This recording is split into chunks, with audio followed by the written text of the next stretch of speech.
Hello everyone, my name is JJ, welcome back to my channel. So, a couple of months ago, I did a video about some weird things that you could only find in Canada, and at the end of that video, I asked you guys to mail me some weird things from your own country, and I promised I would make a video about them in the future, and you guys sent me a ton of fun stuff, so now I will make that video. So the first thing is this thing here, which was sent to me by a young man from Kuwait whose name is Badr. And Badr says, this is an object used in special occasions like weddings and engagement. It's called a maresh, and it's a rose water dispenser. You put the rose water in the base, and then you screw the neck on the base, and you flick your wrist to dispense the water inside. I don't have any rose water at hand, unfortunately, so let's just try using some normal water. You flick your wrist to dispense the water. Am I doing it right?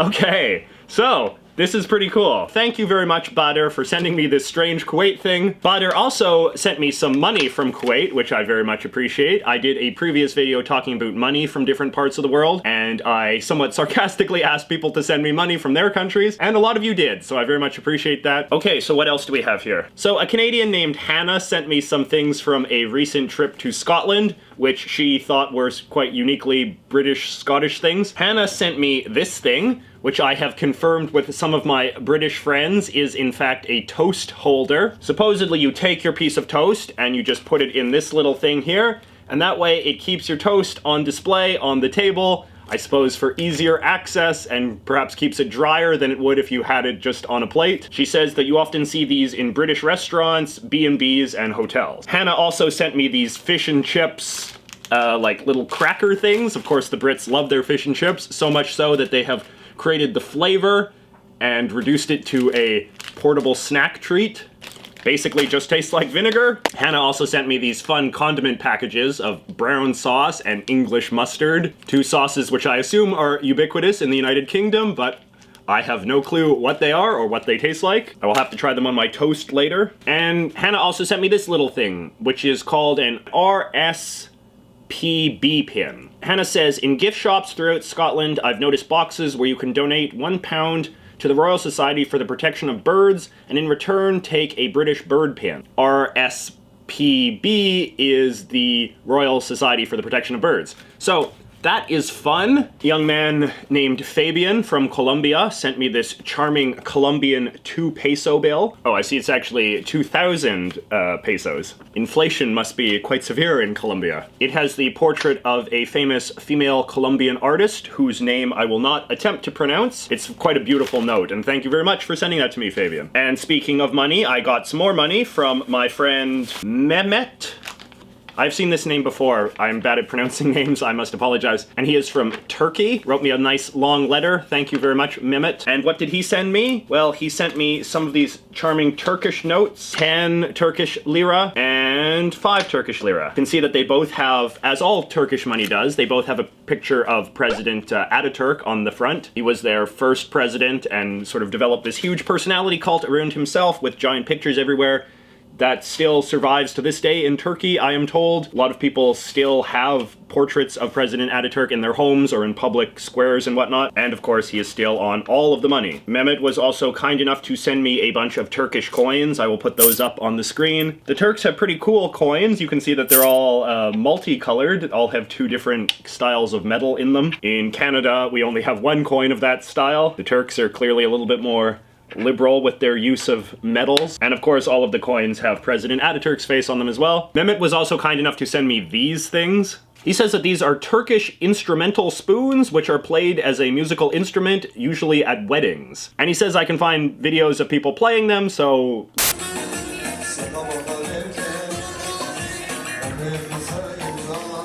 I love stuff like this that's just, you know, if you look at it out of context, you have absolutely no clue what it is. But, you know, you show it to someone from that country, oh yes, it's those spoons that they play at the weddings. My friend Lawrence from Quebec gives me a 2,000 note, 2,000 francs from the Republic of Rwanda. I wonder if 2,000 francs is worth more than 2,000 Colombian pesos. So thank you very much for that, Lawrence. This is a jar of Marshmallow Fluff, which was sent to me by my friend Bennett of Massachusetts. He claims that this is a traditional sort of Massachusetts, New England snack treat that the locals enjoy. I've never seen this before. Oh, look at this. On the back it says, try a fluffernutter, the delicious sandwich made with marshmallow fluff and peanut butter. See, I remember this now because I remember there was a joke about this on The Simpsons once, where Lisa was like, "Hi, see you fluffernutters." Oh.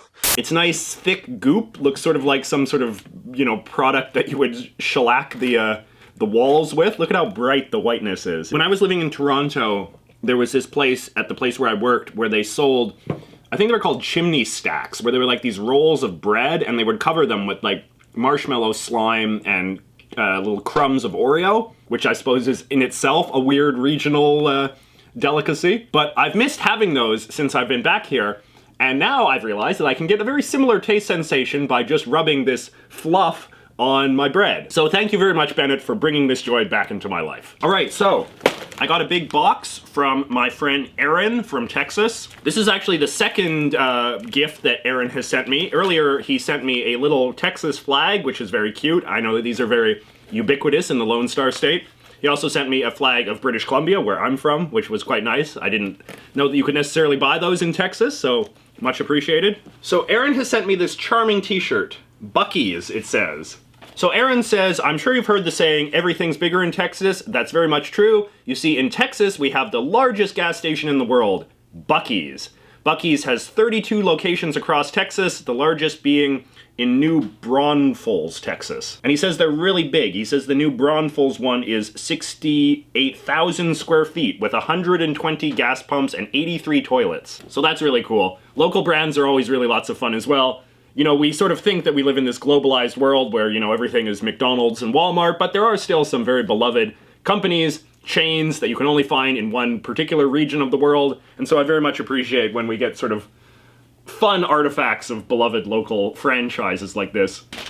Oh yes, and Aaron also sent me this big bag of saltwater taffies, also from Buc-ee's. I always associate saltwater taffy as being a real sort of American treat. When I was young with my family, when we would go down to Oregon and to the Oregon coast, we would always stop at these little sort of kitschy souvenir stores where they would always have tons of different flavors of saltwater taffy. And it was always fun when you were a kid because you'd always try to find like the craziest flavors, like, oh, it's root beer or it's watermelon or, you know, whatever. So I very much appreciate that. This is a real blast from the past for me. My friend Bradley sent me these two quite nice bills from Australia. He explains these are bills that predate Australia's much vaunted shift to plastic currency.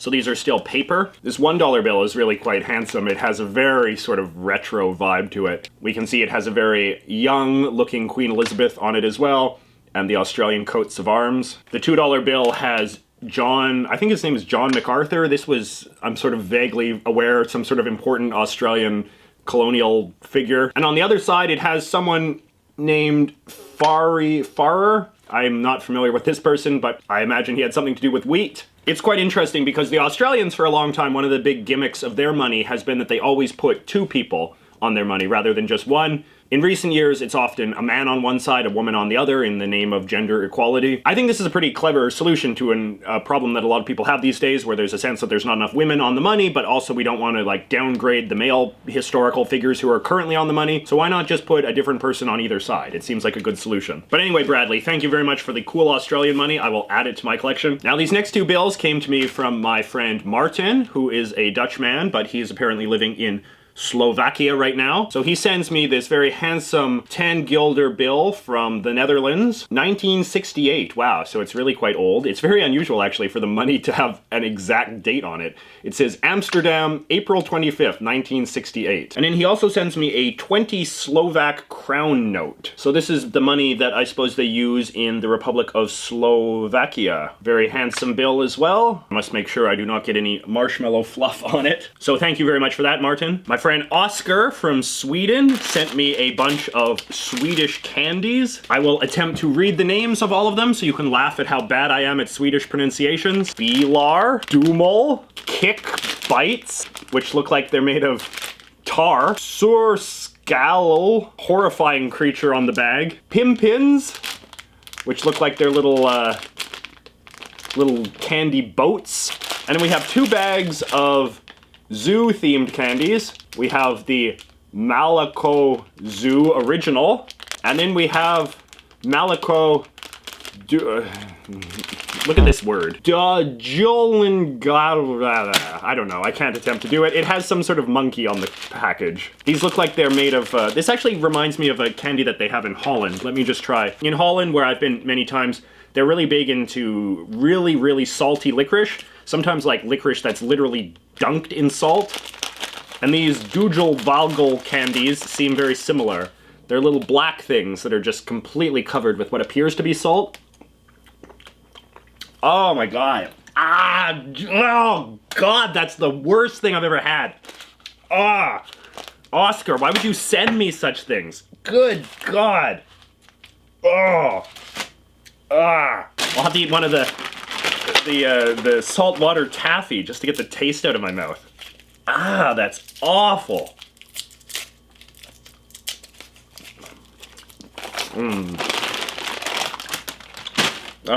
Relief. I don't even know what the heck that's made out of, but yeah, no thank you. And now we got this other big box. This is from my friend Ozzy from the United Kingdom. He says, hey JJ, here's a selection of sweets from the UK. Wow, look at all this. Ozzy sent me a huge crate. We have Twiglets. We have Monster Munch. You know, sometimes where I live, as I'm sure where you live as well, they have import stores for different countries. And there is a British import store near where I used to live, and they would always have Monster Munch on display. Baked cheddar cheese biscuits. We got these things, which are called Fox's Glacier Mints.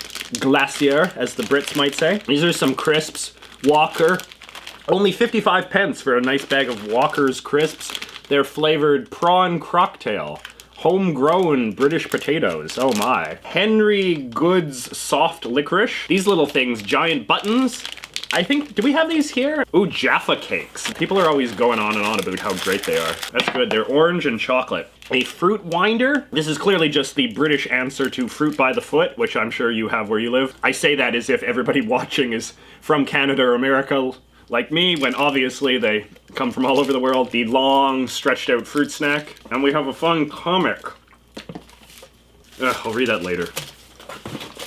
Got some wine gums, traditional British treat. Flake bar, a crunchy bar, Mars bar. We do have these in North America. Werther's Original, the sweet enjoyed by British grandparents everywhere. A Yorkie bar. Oh, I remember this. I remember when I was in the United Kingdom, they had a big ad campaign about Yorkie bars. And the gimmick was like, only men can eat Yorkie bars. And there was like, you know, women would try to, in the commercials, the women would try to secretly have one, but it was like, no, only for men. Yorkie, please, mate. You're not a bird, are you? No. I assume that particular campaign has not aged well in our more sensitive times. Oh, peppermint cream. See, this is really good. Peppermint and chocolate, that's an awesome combination. And we also have something called the Boost Bar. Wow, that was quite a load. Thank you so much, Ozzy. And the last thing, I have this big envelope from my friend Adam, who lives in Bahrain, or Bahrain. I know that the Bahrainis do not like people sticking in extra vowels into their country's name. Cool stamps here on from Bahrain with their local tyrant on the front. So Adam is a 12-year-old from Bahrain. He noticed that I didn't have any of their money, so he sent me a 1 dinar note. This is very nice. 1 dinar from the Kingdom of Bahrain. Oh, and when you hold it up to the light, you can see their king's picture. Adam also sent me this very charming little drawing he made of my YouTube channel. Isn't that cute? JJ McCullough. That is really sweet. Thank you so much, Adam. That was a lot of stuff. That was a lot of mail. I'm really grateful to all you guys for sending me so many cool things. You clearly put a lot of thought into it. It was really heartfelt, whether it was the snacks or the money or, you know, other sort of various knickknacks. If you would like to send me things of your own so that I can perhaps feature them in a future video, just send me an email to the address here. I'll post it in the description as well. So yeah, if you have recognized any of the items that I have shown in this video, or if you want to correct me on some fact or statement that I got wrong or perhaps pronounced wrong, feel free to leave a comment in the thing below. And if you've enjoyed this video, don't forget to like and subscribe, and don't forget to join the notification squad as well by clicking on the bell so that every time I make a new video, you can be among the first to know. Thanks so much. I'll see you guys next week.